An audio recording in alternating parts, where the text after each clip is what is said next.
Alright, so I finally got to go see a movie at a theater. I haven't been to a theater in about 4 months. I was finally able to get out and see a movie, and I went and I saw Thor Love and Thunder. So here are my thoughts on the film. Can we call it a film?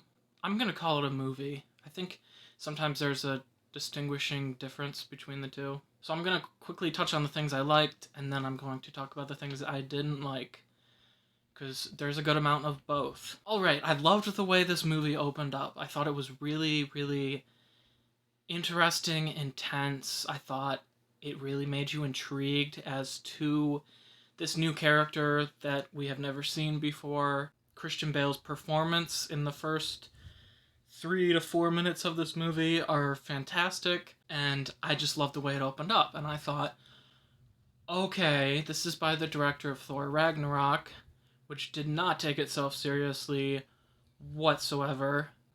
And I thought maybe he's going for more of a realistic, I don't know, I wouldn't say darker take, but less comedic, less humorous movie.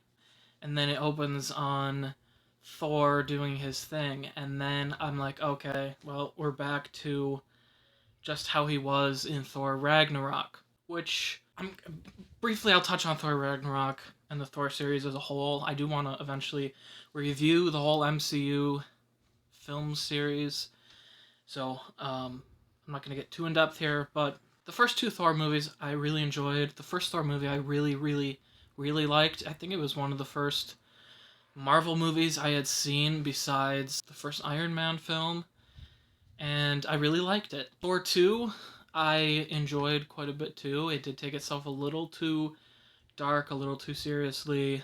Was it the greatest movie ever? No. But I thought it was a good Thor movie. Then we have Thor Ragnarok, and the Thor Ragnarok storyline in the comics and in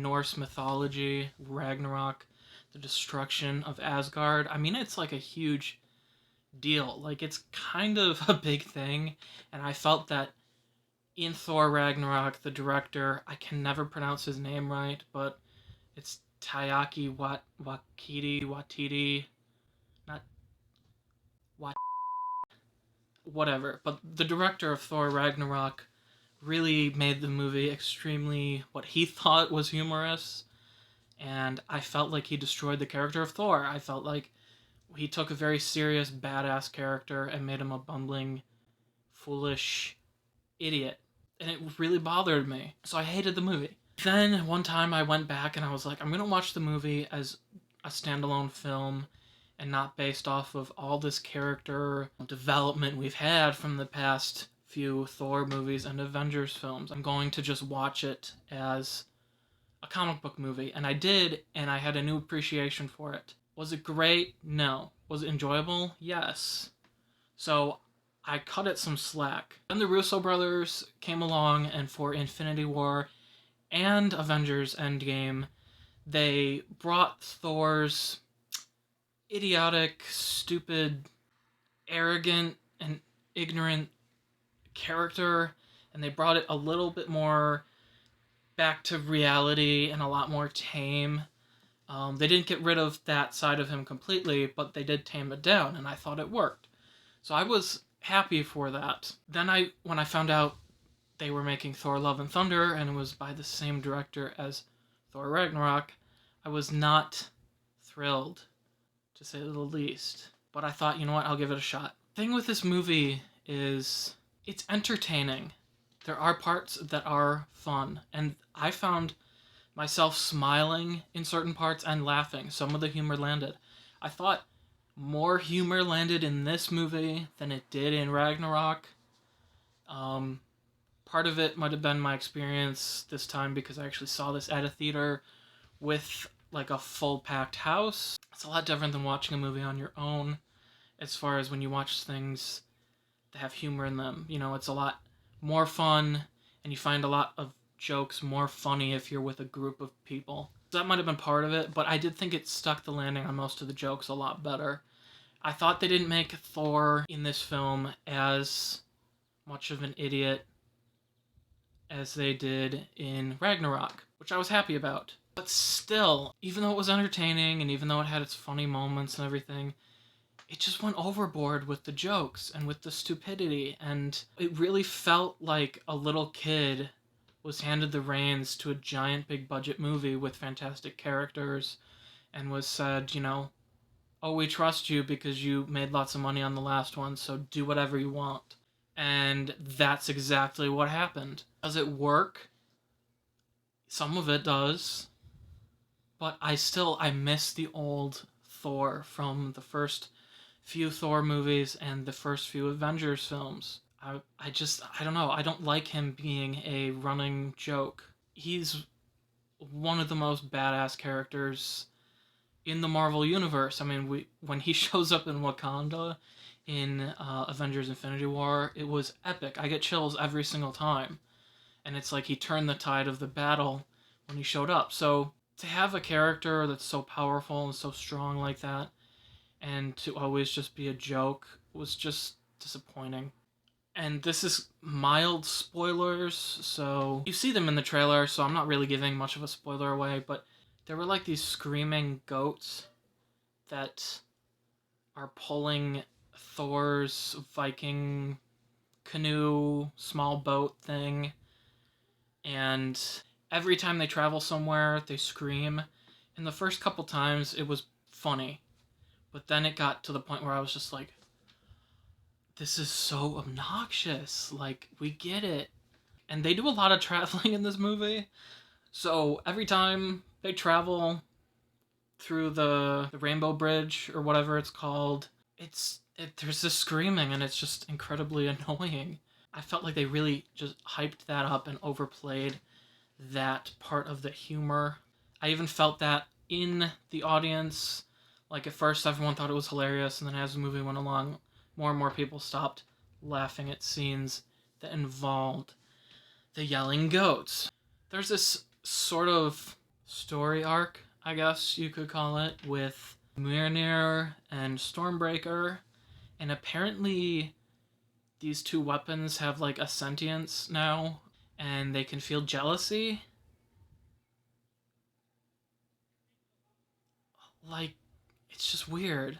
At first, I thought it was kind of creative, and I thought it was just going to be like a one-off joke, but then they continued doing it, and they continued doing it so far to the point of, like, not just hinting that these two weapons are sentient, but the fact that, like, Thor goes and talks to the one like it's his ex-lover or something, and he, like, pours beer on it, and he's, like, petting it and stuff, and it was just really weird. And it's like, again, you have such a badass character and he's talking to his weapons and like petting them. Like, what is this? That's like so bizarre. It's like if you took Captain America and had him have this like love affair with his shield, and then he gets that shield back from the first Avengers movie, and he's like in love with both of them. And, like, it would just be really odd. And we're supposed to just accept it as being okay and funny because it's Thor, and Thor is reduced mostly to being a joke now. Also, I felt like I don't really want to spend a ton of time talking about the things I didn't like in this movie, because this review will be 25 minutes long, and I'm just not going to do that for editing's sake and also for you, my audience. So I'm going to skip over the major nitpicking, and I'm going to get to the parts I did like. The action scenes are really, really well done. I felt like the director could pull off a comedy, but also pull off a very intense action movie. And that shows that this director does have talent beyond basically being a 5-year-old kid in charge of a multi-million-dollar film production. He's good at comedy. I think this is the wrong character to use comedy with, but for the most part, he is good with comedy. So it was impressive to see him be really good with the action scenes. I thought the action scenes in Thor Ragnarok were underwhelming, to say the least. And in this movie, they were actually pretty awesome. Also, Christian Bale's character, I thought, is one of the best villains we've had since Thanos, at least from the movies. I didn't see Doctor Strange 2 yet, but that being said, from the films since Thanos came along and died, I think he was a really interesting and sympathetic villain, and I wish they could have built off him more, because I would have loved to see a movie that was really based around his trauma and heartache and what drove him to be so violent and scary. I mean, there are parts in this film, they don't last very long, but there are parts where he is downright terrifying. Like, Thanos, I never really got the feeling of, like, absolute horror and being freaked out about. I just felt like this sense of dread from him. But with Gore, I mean, he's creepy. He can, like, randomly appear in different places, and he can, like, sink into the ground, and he has this sword, and when he puts the sword in the ground, it can spread out these, like, shadow monsters and stuff. I mean, it was, like, really creepy stuff.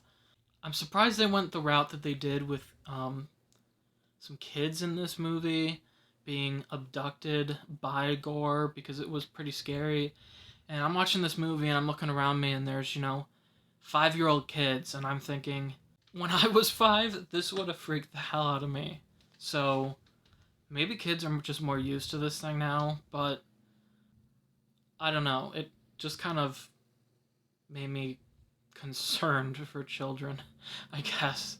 Anyhow, the whole Jane storyline with her becoming the mighty Thor was kind of rushed and didn't fully make sense with the hammer Mjolnir being destroyed, why it was still around. And maybe I just need to rewatch the movies. I thought Tessa Thompson's character as Valkyrie was not as annoying in this film as she was in the last film.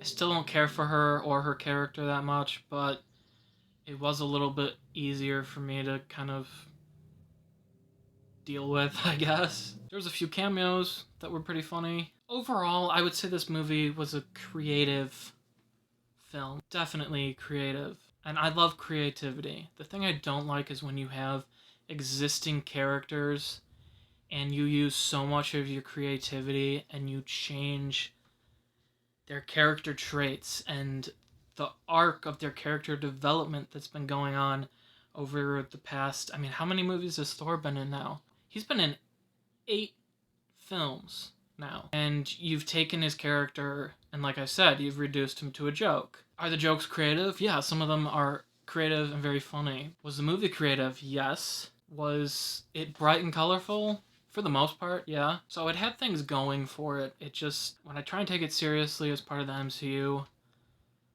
I just can't. And I guess that's where we need to be at this point in time with the Thor franchise part of the MCU. But if I took it just for entertainment and just to have a good time, I did, as much as I complained in this review, I did actually have a nice time watching it. And it was fun to be around a bunch of people who were enjoying a good movie. Movies are meant... Well, they're meant for so much, but, their primary purpose is to entertain, and this world sucks. So if you can pull people out of reality for an hour and a half and have them have a nice time, I'm all for it. So I did like that part. I just wish it could have been more serious. And I feel the director could have made it more serious and didn't. And that's just a bummer to me. For personal enjoyment rating, like I said, it was enjoyable. So I would probably give it a 7. Rewatchability, I'd probably give it a 6. From a filmmaking standpoint, as far as characters and script and tone and all that, I'd probably give it like a 5. If I went for filmmaking as a whole of production value, I mean, it's like an 8. So take those ratings and, I don't know, do something with them. I don't know. I'm exhausted. So that is my review for Thor Love and Thunder. Sorry this review is so long, but there is so much to talk about in this movie. Have you seen Thor Love and Thunder? If you did, comment below. If you haven't seen it, does my review affect you in any way? Let me know. I'd be very interested in reading your comments. As always, if you'd like this video and subscribe, I would much appreciate it. Alright, my name is Aaron. Thank you for watching, and I hope you come back and see me in another video. Goodbye.